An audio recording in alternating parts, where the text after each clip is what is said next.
Kita semua tahu ada 6 selat utama di dunia ini, atau disebut Major Strait. Dari 6 selat utama dunia tersebut, 4 ternyata berada di Indonesia. Mengapa dikatakan Major Strait atau selat utama? Benar, selat itu adalah laut di antara 2 pulau. Ada ratusan sebenarnya di dunia ini. Tapi mengapa dikatakan ada selat utama? Karena selat itu dilalui oleh kapal perniagaan. Jalur niaga tersebut memberikan julukan sebagai Major Strait. Dari 6 selat tersebut, nomor 1 ada di wilayah Indonesia, yaitu Selat Malaka. Sekali lagi, dari 6 selat penting dunia tersebut, 4 berada di Indonesia, di mana kita ketahui terusan Panama, terusan Suez itu adalah selat yang di luar Indonesia. Tetapi tahukah kita bahwa Selat Malaka adalah selat yang dilewati lebih dari 100.000 vessel atau kapal niaga besar setiap tahunnya. Dan selat ini merupakan selat terbanyak dilintasi kapal, sehingga dikatakan sebagai selat nomor 1 di dunia. Kita perhatikan negara di utara Indonesia, ada Jepang, Hong Kong, Taiwan, Korea Selatan,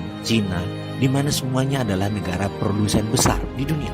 20% vessel mereka ke Amerika Utara, 80% kapal niaga mereka menuju arah Asia Timur, Asia Tenggara, Afrika, dan Eropa. Dan semuanya melalui selat di Indonesia. Bahkan ada 18 juta barel per hari kebutuhan BBM negara utara Indonesia tersebut, di mana 80%-nya disediakan oleh Selat Hormuz, juga melalui Selat Malaka. Australia kalau mengirim barang ke negara utara Indonesia tersebut pasti melewati Selat Lombok dan Selat Makassar. Lalu Indonesia dapat apa sih sebenarnya? Jujur, Indonesia tidak dapat apa-apa dari laut yang dipakai tersebut, dari selat yang dipakai tersebut, tidak dapat apa-apa. Oke, itu masa lalu. Kalau ke depan bagaimana? Bagaimana kalau kita kendalikan selat itu sebagai aset bangsa? Peraturan internasional tidak ada yang mengatur negara archipelago seperti wilayah Indonesia, seperti wilayah negara-negara Pasifik Selatan. Kita peraturan internasional itu selalu mengacu pada aturan kontinental atau daratan. Kita harus ubah wilayah laut selat Indonesia sebagai wilayah Indonesia,